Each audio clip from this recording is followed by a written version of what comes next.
Hoje eu converso aqui com o dermatologista Dr. Bones, obrigada pela presença, e com a nutricionista Raíza Ribas. E nós vamos falar sobre cuidados da pele e tudo o que está relacionado para se ter uma pele bonita, natural e saudável. Então eu convidei um dermatologista e uma nutricionista, porque nós sabemos que hoje tudo está integrado, não é? Então a gente vai falar sobre a pele de dentro para fora através da alimentação e vamos também falar dos cuidados com a pele com o nosso dermatologista.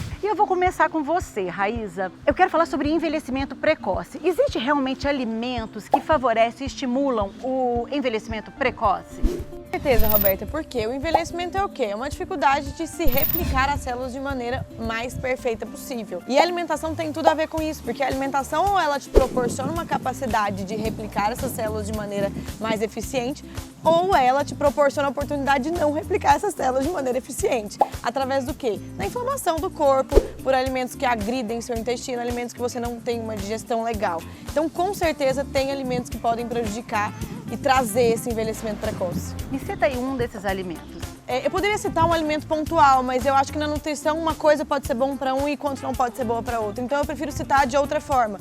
Como, por exemplo, às vezes a digestão de um alimento para mim não é boa e para você é boa. Então se eu insisto em comer este alimento, eu gero sim um perfil inflamatório no meu corpo. Olha que bacana, aí você volta a afirmar o tanto que hoje os procedimentos estão cada vez mais, não é, Bones? Cada vez mais individualizados. Eu, como paciente dele, posso falar isso. Realmente não tem uma coisa que pode ser aplicada genericamente mais, né? Você é capaz de perceber isso? Se existe alguma coisa que está realmente causando um envelhecimento precoce? A primeira coisa que eu acho que a gente tem que entender é que a pele é apenas uma manifestação de tudo que está ocorrendo dentro da gente. Então, muitas das vezes, vários sinais a gente consegue observar através de um cabelo que está caindo, de uma pele que está ressecada, de uma unha que está fraca. Isso já liga o sinal de alerta para nós investigarmos melhor aquele paciente e dar algumas orientações básicas que a gente sabe. Dormir bem. Mas a questão de dormir bem, hoje a gente sabe que tem a ver com a melatonina, que é o principal hormônio anti-envelhecimento. Hidratação, beber bastante água, que isso também tem a ver com a nossa hidratação da pele de forma secundária também. A questão da atividade física também, que tem a ver com os músculos, com a insulina, com redução da resistência à insulina. Então todo esse processo está tudo interligado e integrado. Então hoje, a hora que eu avalio um paciente, eu tento avaliar ele como um todo.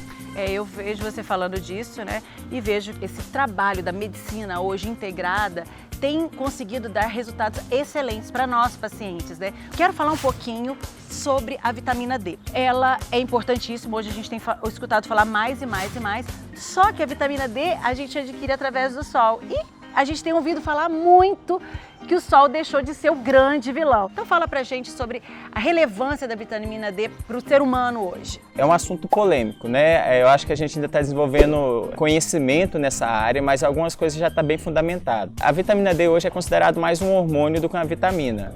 A gente consegue produzir ela a partir do colesterol na nossa pele pela exposição dos raios UVB. O maior índice dele entre meio-dia e 2 horas da tarde. Então, para a gente produzir a vitamina D de uma forma, ou um hormônio, vamos falar assim, D, de uma forma natural, seria através da exposição solar. Só que não dá para esconder ou esquecer que existem pacientes que têm câncer de pele e que o câncer de pele está associado ao raio UVA. Não dá para a gente separar esses dois fatos. Então eu não pego um paciente meu com câncer de pele e estimulo ele a expor ao sol de forma contínua. O melasma é da mesma forma. A gente acredita-se que tem fatores internos que podem contribuir com a piora do melasma. O sol é um fator que contribui com a piora do melasma.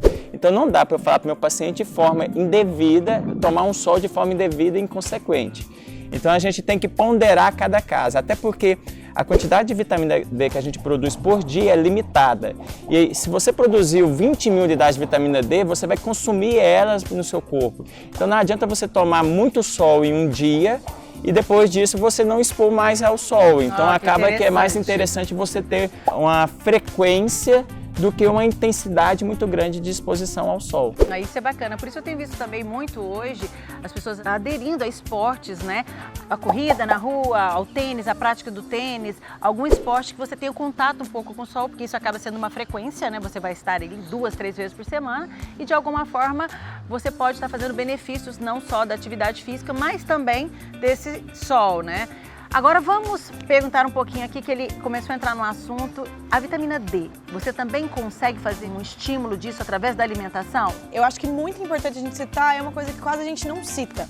Hoje em dia é muito conceito, a gente quer emagrecer, não coma gordura. Porque é muito fácil a gente pensar que gordura engorda. Mas a vitamina D, como o Dr. Bones disse muito bem, ela só é sintetizada se a gente tem uma molécula de colesterol. 70% daquele colesterol que está no exame, a gente é que produz. Então, a gente não precisa de fazer uma dieta baixa em gordura para emagrecer. A gente tem que consumir colesterol de forma moderada, sim. O que a gente tem que reduzir, que também é um fator em relação ao envelhecimento precoce, é o consumo de açúcar. Porque o consumo de açúcar exagerado na nossa corrente sanguínea, ele já é comprovadamente um fator que aumenta a oxidação e a formação de radicais livres. Muito bem. Agora eu quero entrar num assunto que nós estamos falando em pele e toda mulher quer se sentir bonita, os homens também estão cada vez mais vaidosos, cuidadosos, pensam na saúde, pensam na estética e eu quero já abordar logo aqui, meu dermatologista. Sobre o colágeno, qual é hoje, o que tem no consultório de novidade para que a gente possa manter uma pele realmente firme, que eu acho que é o que as mulheres vão procurando ao longo da vida, manter peles natural, mas firme, né? Porque a flacidez é algo decorrente aí da idade, né? Então, a primeira coisa que a gente tem que entender é que os radicais livres são um dos principais fatores que contribuem para a destruição do colágeno. Então, muitos pacientes estão preocupados em adquirir colágeno, sendo que o mais importante seria eles preservar o colágeno que eles têm. É bem mais fácil você preservar o seu 1 milhão do que ganhar mais R$1 milhão. Então, dentro disso, os radicais livres, a gente tem que pensar poluição, cigarro, alimentação, estilo de vida.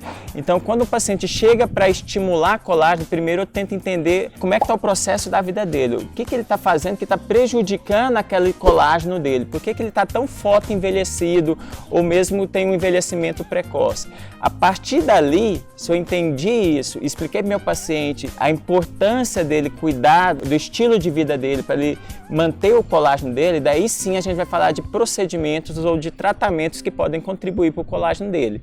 E nós temos infinitas opções hoje na dermatologia. Na dermatologia até tradicional que a gente fala, né? O peeling, microagulhamento, qualquer dano que você causa à sua epiderme, um dano controlado, acaba que aquilo ali vai ser o fibroblasto, como resposta, ele há um estímulo de colágeno, né? A aplicação de ácido polilático, os lasers de CO2 fracionado, diferentes tipos de laser podem contribuir para o estímulo de colágeno. Ao invés dele já oferecer aqui um tratamento, ele mostra que não adianta. Às vezes você vai para um consultório, você visita o seu dermatologista e ele chega e fala, vamos fazer isso para o seu colágeno. E muitas vezes esta nem sempre pode ser a melhor escolha, porque não adianta você não olhar de dentro para fora como é que está o seu estilo de vida. Você vai adquirir algo que você não vai ter resultados satisfatórios.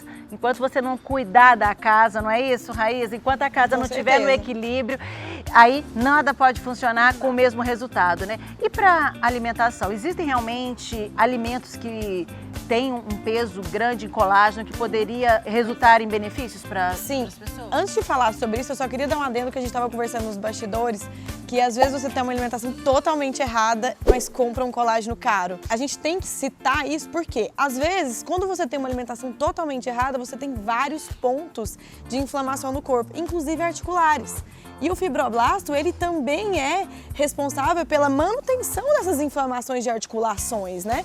Então, às vezes, você tá comendo tudo errado, tá comendo colágeno, tá achando que vai ficar com a pele linda, mas ele vai para um outro lugar que talvez seja mais importante naquele momento.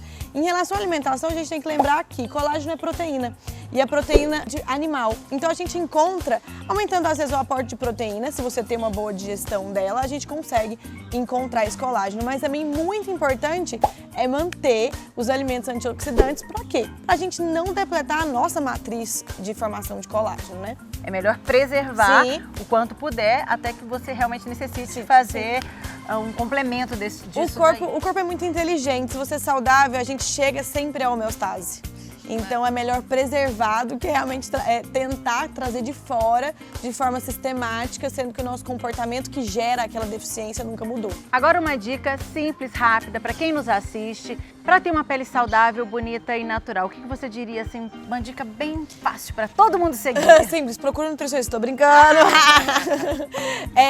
A dica simples, assim, que eu diria é bebam mais água.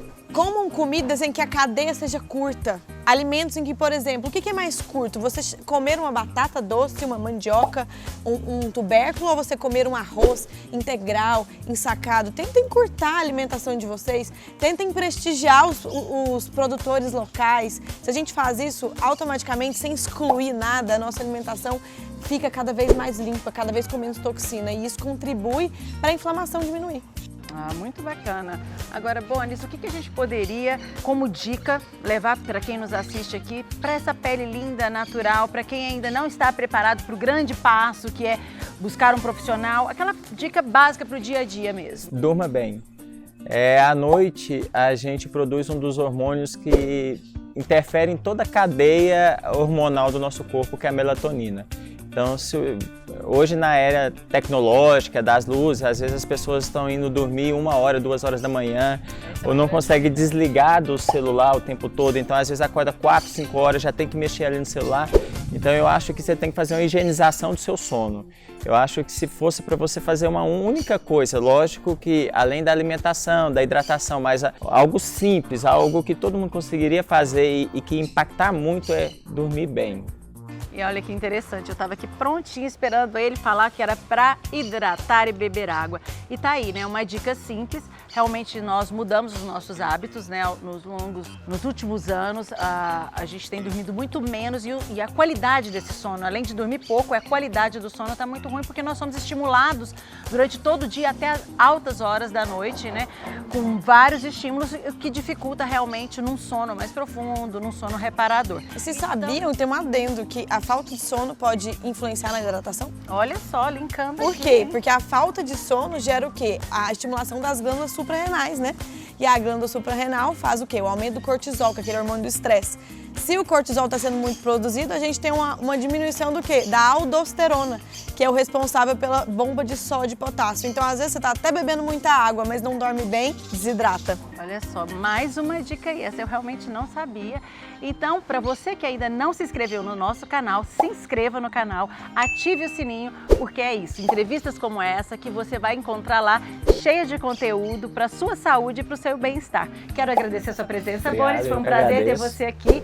Raíza, muito obrigada, viu? E eu tenho certeza que essas dicas são valiosas e que todo mundo pode começar a dar um grande passo aí para cuidar da saúde. Obrigada.